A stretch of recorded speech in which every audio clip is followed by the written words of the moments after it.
We have that video, and then you remember the protests we had earlier in the week coming out of Ireland in the news earlier this week, and more news this morning. Ireland now announcing the harshest budget measures in its history, four-year plan of tax hikes and spending cuts to save $20 billion US.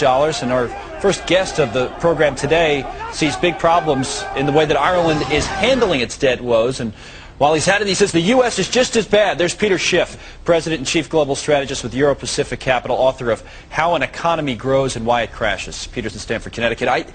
Let's start with Ireland, and we'll try to apply what's happening there maybe to the United States a little bit. You believe the Irish went wrong when they bailed out their banks, right?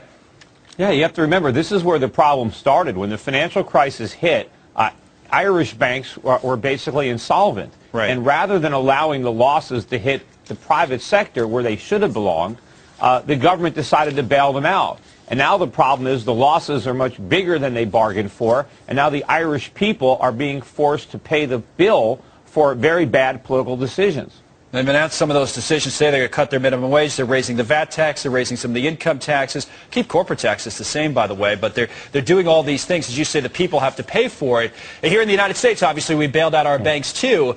Are the two comparable? I mean, Ireland's such a much smaller country. But you think they're comparable? Yeah.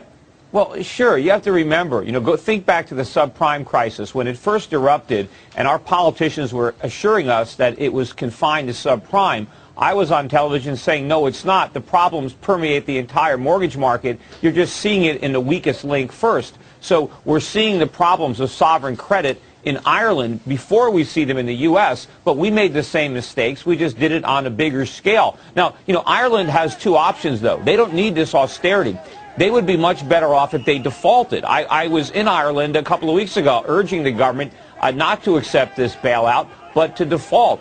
But, we have a third option here in the United States. We call it quantitative easing. But that's not a get-out-of-jail-free card. I think our economy is going to suffer worse from quantitative easing, which is another way to default. You default through inflation, than what would be happening in Ireland. Well, I also want you to explain, why would Ireland have been better off if they defaulted?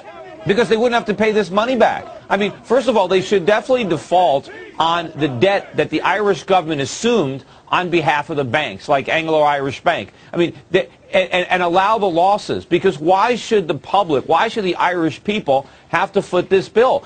I want lenders, I want creditors to take a loss. I don't want people to think that loaning to governments is risk-free. No matter how indebted the government becomes, that it will always tax its citizens to pay its debts. When the government borrows too much money, the lenders need to take a haircut here. It shouldn't just be the Irish people that suffer. It should be all the banks around the world that loaned them the money. So then will one of the other countries default? I mean, will it happen in Portugal? Or, there's just going to be bailout to bailout, though, here, don't you think? No, that's why I think default is better. It also creates a moral hazard. Now, everybody expects a bailout, and now the lenders expect to get bailed out, so they will loan recklessly to governments that shouldn't be borrowing.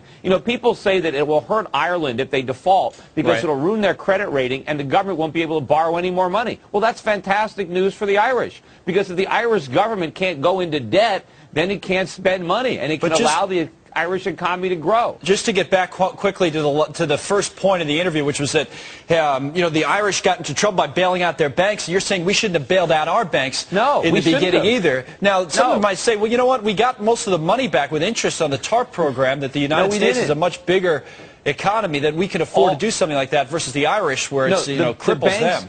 The banks that we bailed out are in worse shape now than before the bailout. But what if we didn't bail them out?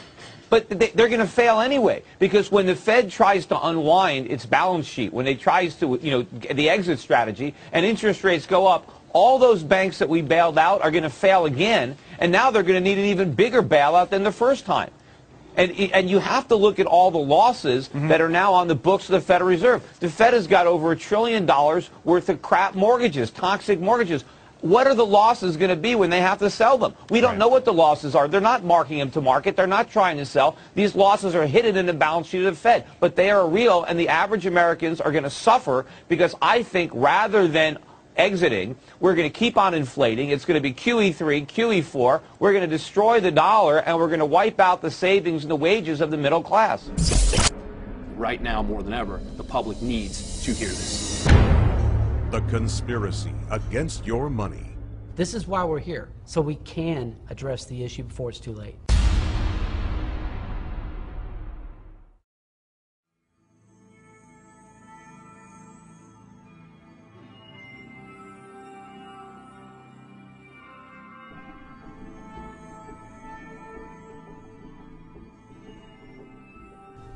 As you've probably noticed, we are living through an economic disaster unlike anything the world has ever seen.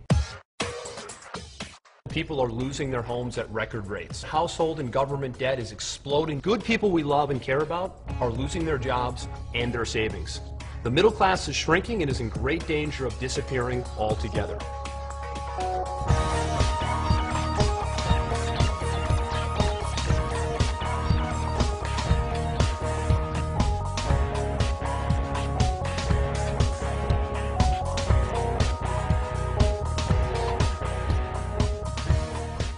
My name is Andrew Cass. As you'll soon see, there is indeed a conspiracy. It's been pulled over the eyes of honest, hardworking citizens like you and me by the people in power. They've kept us in the dark far too long, and we've paid for it far too dearly. But now it's our turn, and it's not too late. We know what happened to your money. We know who took it. And if you're the type of person who's willing to take a stand for yourself, with courage, integrity, and a self-made resolve, we know exactly what you can do about it. You see, most will never have the opportunity to pull back the curtain and look behind it like you are about to. By the end of this DVD, you will know who is taking your money and what you can do about it starting today.